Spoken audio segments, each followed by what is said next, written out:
everyone and welcome to my channel. In today's video I'm going to present a short tip, trick if you want, that I learned from my teacher when I was in high school, and I remember it now when I was trying to help one of my students to distribute the bow when she was playing Vivaldi, a minor concerto.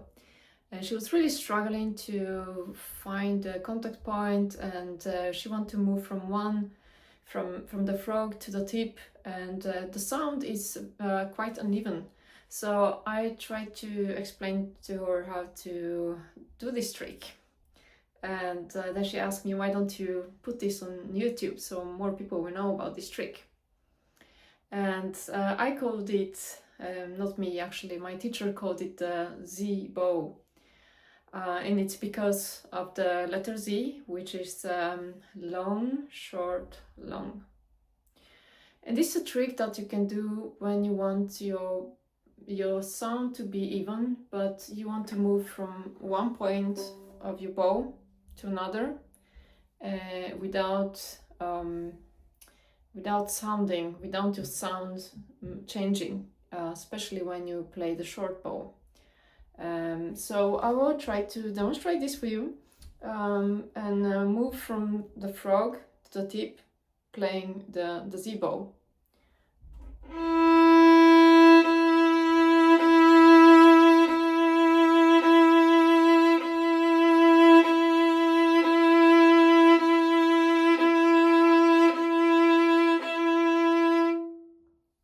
So basically what am I doing is I'm playing long, short,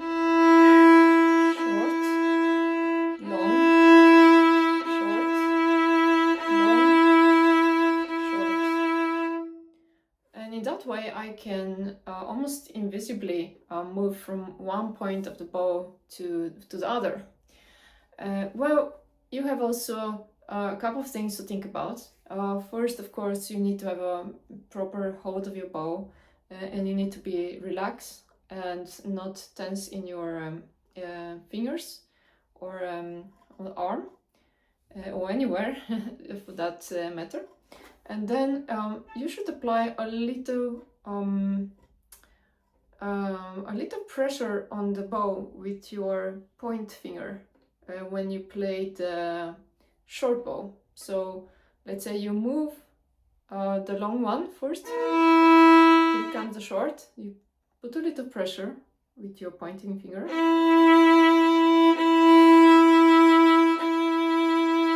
Little pressure.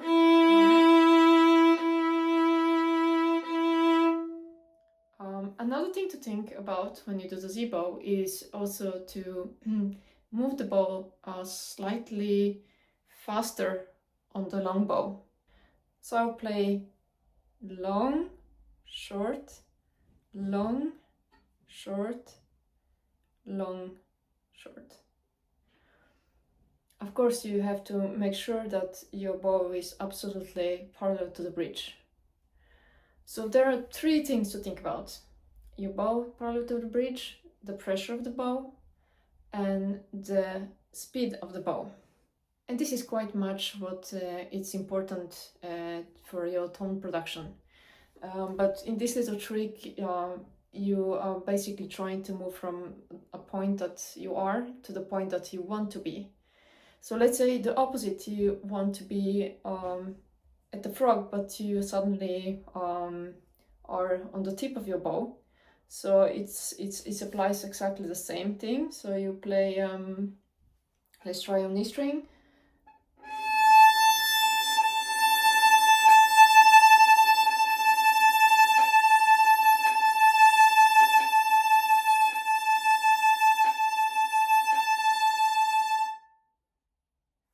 So in that way you can move in a slow tempo from one point to the bow to another. I'm going to demonstrate this for you by playing Vivaldi's A minor concerto, the same one that my student was playing. So she was constantly ending up on the tip, and I asked her to distribute the bow in a way that she would be more in the middle. And she was doing... and then she was stuck here. And that's really not a good way to play Vivaldi if you end up on the tip already in the beginning. So I told her, try to do the Z bow. I'm going to demonstrate for you too. So you start up bow.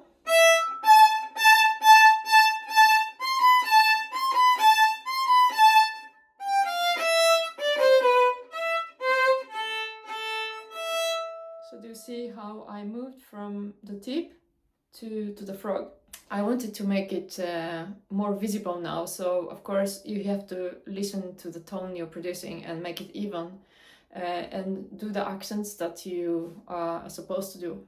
There are a lot of these examples that you can use in your repertoire to improve the bow distribution. I use this technique on a daily basis. I'm going to show you an example from Bach second partita, the Allemanda.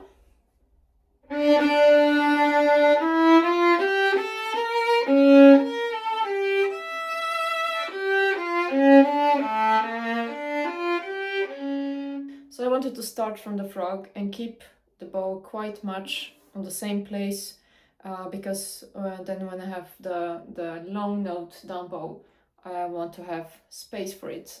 And that's why I'm keeping myself quite much here with the Z bow technique, which is like, I start with a short here, now I'm in the middle, and I start to use the Z technique to come to the frog.